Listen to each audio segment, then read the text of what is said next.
Alhamdulillah nahmaduhu wa nasta'inuhu wa nastaghfiruhu wa na'udzu billahi min syururi anfusina wa min sayyiati a'malina may yahdihillahu fala mudhillalah wa may yudlil fala hadiyalah wa asyhadu an la ilaha illallah wahdahu la syarikalah wa asyhadu anna Muhammadan abduhu wa rasuluh. Ya ayyuhalladzina amanu taqullaha haqqa tuqatih wa la tamutunna illa wa antum muslimun. Ya ayuhan nasu taqu rabbakumul ladzi khalaqakum min nafsin wahidah wa khalaqa minha zawjaha wa batsa minhuma rijalan katsiran wa nisaa'a wattaqullaha alladzi tasaaluna bihi wal arham innallaha kana 'alaikum raqiba. Ya ayyuhalladzina amanu taqullaha wa qulu qawlan sadida yuslih lakum a'malakum wa yaghfir lakum dzunubakum wa may yuti'illah wa rasulahu faqad faza fawzan 'azima amma ba'du. Fa inna asdaqal hadisi kitabullah wa khairal hadi hadi Muhammadin sallallahu alaihi wasallam wa syarrul umuri muhdatsatuha wa kullu muhdatsatin bid'ah wa kullu bid'atin dhalalah wa kullu dhalalatin finnar. Allahumma shalli wa sallim ala nabiyyina Muhammadin wa ala alihi wa sahbihi wa man tabi'ahum bi ihsanin illa yaumiddin. Hadirin jamaah Jumat yang dimuliakan Allah, marilah kita selalu memanjatkan puji syukur kita kehadiran Allah Subhanahu wa taala atas limpahan karunia dan rahmatnya. Di siang hari ini kita dapat melaksanakan ibadah Jumat berjamaah. Salawat dan salam semoga tercurah kepada junjungan kita Nabi Agung Muhammad sallallahu alaihi wasallam sebagai khairul ummah, teladan yang baik bagi segenap umat manusia. Hadirin jamaah Jumat yang dimuliakan Allah, tidak terasa waktu begitu cepat berlalu.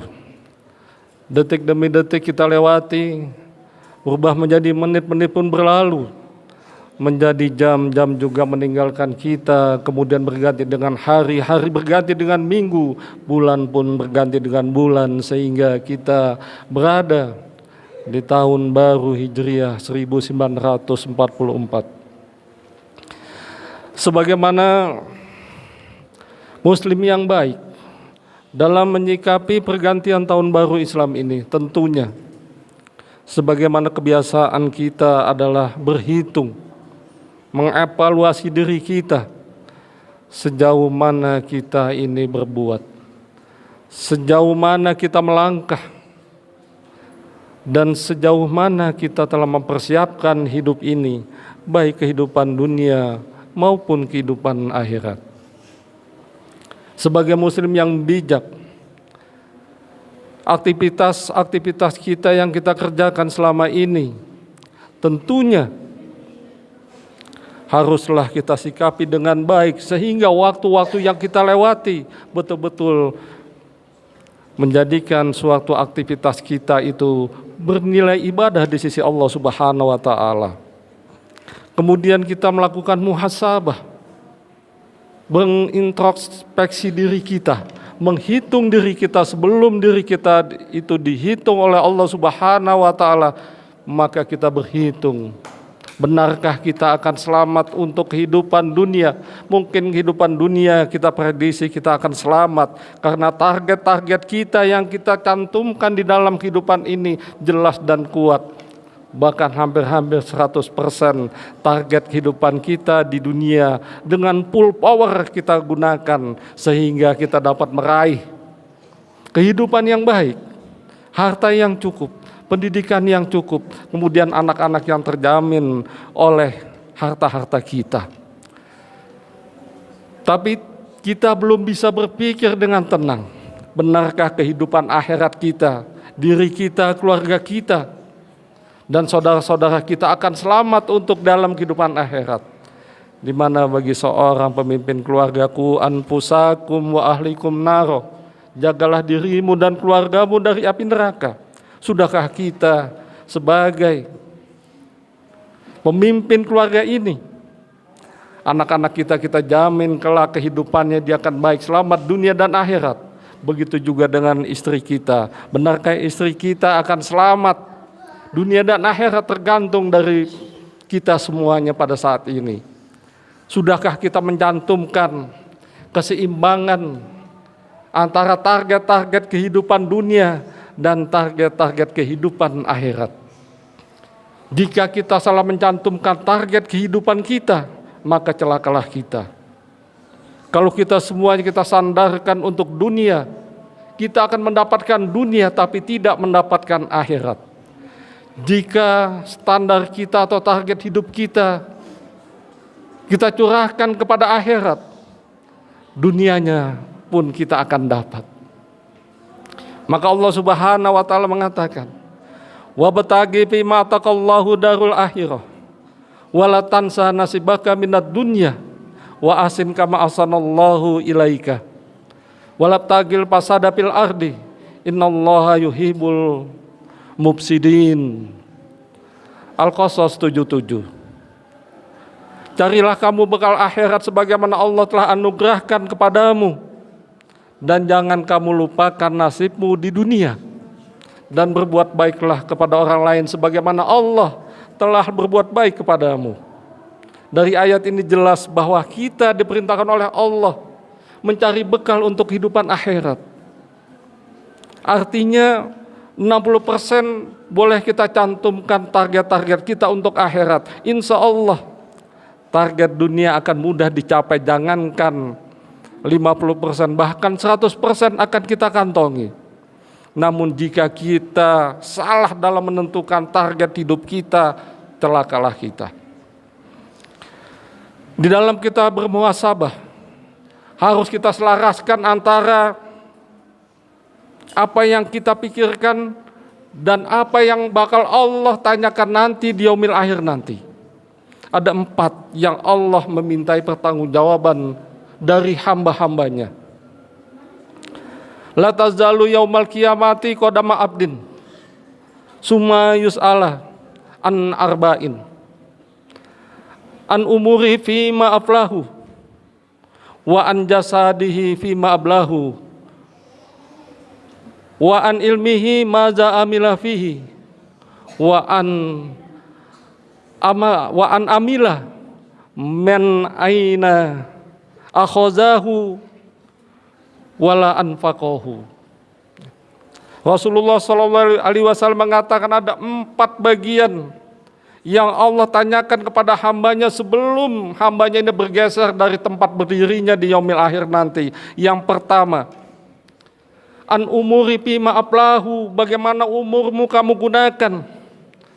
Setiap tahun kamu rayakan ulang tahun, setiap tahun baru kamu rayakan tahun baru itu, tapi umurmu kamu kemanakan? Apakah umur itu ditaruh dalam beribadah kepada Allah, atau umurmu kamu taruh dalam hobi-hobimu atau kesenanganmu? Kamu habiskan waktu-waktumu untuk nongkrong, kamu habiskan waktu-waktumu untuk mempersiapkan target-target dunia, sehingga kamu lupa atas pertemuan pada hari ini. Untuk mempersiapkan kehidupan dunia, kita sama-sama menyepakati adanya wajib belajar 12 tahun. Yang paling-paling kehidupan kita paling banter 80 tahun. Kalau standar dari Nabi adalah sekitar 63 tahun. Demi mencapai kehidupan yang singkat itu, kita mempersiapkan pendidikan kita wajar 12 tahun. Apakah kita sudah mempersiapkan pendidikan kita untuk bekal akhirat kita yang hidupnya abadi selamanya? Apakah kita selama ini bergelar katakan S1, S2, apakah kemampuan agama kita sudah standar, sudah sama dengan kemampuan kita untuk hidup di dunia ini? Ini yang seringkali kita abaikan. Emang masuk surga gampang? Susah. Masuk SMP CG saja susah. Masuk PNS saja susah. Apalagi masuk surga. Angel. Namun kali ini manusia tidak pernah memperhatikan, tidak pernah menghisap dirinya sehingga dia lupa. Kemudian yang kedua, Rasulullah mengatakan, wa an jasadihi fima aflahu, badanmu yang sehat gagah perkasa itu kamu kemanakan? Apa kamu gunakan untuk gagah-gagahan? Apa kamu gunakan untuk menipu orang? Ya. Apakah kamu gunakan untuk beribadah kepada Allah Subhanahu wa taala dengan bangun pagi, tahajud untuk memohon kepada Allah Subhanahu wa taala atas keikhlasan dan keredoannya sehingga menjadi hambanya yang dicintainya. Kemudian yang ketiga, bagaimana ilmumu wa an ilmihi maza amila fihi, kata Rasulullah. Bagaimana dengan ilmumu? Ilmu agamamu sampai di mana? Ilmu dunianya sampai S2, S3. Ilmu agamanya cuma sampai tingkat PAUD. Apakah itu yang kamu akan sampaikan di hadapan Tuhanmu dan kamu memohonkan surga padanya? Malu kita, malu. Kemudian yang terakhir adalah yang keempat. Wa an malihi min aina akhazahu fima anfaqahu. Dari mana hartamu kamu dapati dan bagaimana kamu tasarrufkan harta itu, apakah di jalan Allah apa di jalan setan, dan bagaimana kita mendapatkannya. Satu butir makanan haram yang masuk ke dalam tubuh seorang muslim an arba'ina yaum, 40 hari tidak diterima amal ibadahnya. Jika kita setiap hari kemasukan barang haram karena kita memperoleh rezeki dari sebuah jabatan yang haram, dari sebuah kedudukan yang haram, karena kita telah membeli sebuah jabatan. La'ana Rasulullah sallallahu alaihi wasallam arsiyah wal murtasiyah. Hadis ini jelas disampaikan kepada umat Islam, janganlah kamu sogok menyogok di dalam urusan kamu mencari nafkah dan rizki, mencari kedudukan dan sebagainya, karena itu adalah yang haram.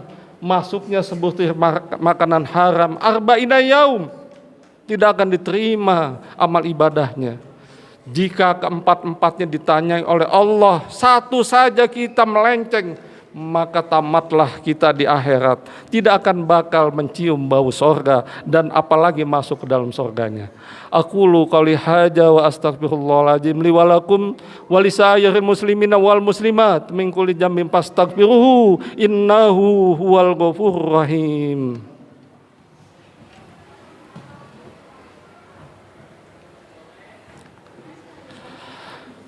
Alhamdulillahirabbil alamin wal aqibatu lil muttaqin wala udwana illa 'alal zalimin. Asyhadu an la ilaha illallah al malikul haqqul mubin wa asyhadu anna muhammadan abduhu wa rasuluhu al mab'utsur rahmatan lil alamin. Wa salatullahi wa salamu ala nabiyina Muhammadin wa ala alihi wa sahbihi wa man tabi'ahum bi ihsanin illa yaumidin, amma ba'du. Ya ayyuhal ikhwanu fiddin usikum wa ya bi taqwallahi haqqa taqwahu wa la tamutunna illa wa antum muslimun. Hadirin jamaah Jumat yang dimuliakan Allah, di khutbah yang kedua ini, marilah di tahun yang baru ini kita rubah strategi kita di dalam kehidupan ini. Kita cantumkan target-target akhirat kita 70%, dunia 30%. Pasti Anda termasuk orang-orang yang beruntung. 30% dunia, 70% akhirat akan dapat meningkatkan kesejahteraan panjenengan di dunia dan juga di akhirat. Marilah kita mohon kepada Allah Subhanahu wa taala agar Allah memberikan kekuatan iman dan takwa kita, agar fokus kita dalam kehidupan ini benar-benar menjadi orang yang muflihun bukan khosirun, orang-orang yang beruntung bukan orang-orang yang merugi. Alhamdulillahirabbil alamin wassalatu wassalamu ala nabiyina Muhammadin wa ala alihi washabihi wa man tabi'ahum bi ihsanin illa yaumiddin. Allahumma fir lil muslimina wal muslimat wal mu'minina wal mu'minat al ahya'i minhum wal amwat. Rabbana fir lana wa li ikhwanina alladzina sabaquna bil iman wa la taj'al fi qulubina ghillan lil ladzina amanu rabbana innaka ra'ufur rahim. Allahumma inna nas'aluka hubbaka wa hubba ma yuhibbuka wa hubba ma liqaribuna ila hubbik. Allahumma asin akibatana fil umuri kulliha wa ajirna min izzid dunya wa ajabil akhirah. Rabbana atina min ladunka rahmah wa ilana min amrina rasada. Rabbana atina fid dunya hasanah wa fil akhirati hasanah wa qina azabannar. Subhana rabbika rabbil izzati amma yasifun. Wa salamun alal mursalin walhamdulillahi rabbil alamin. Wa la dzikrullahi akbar.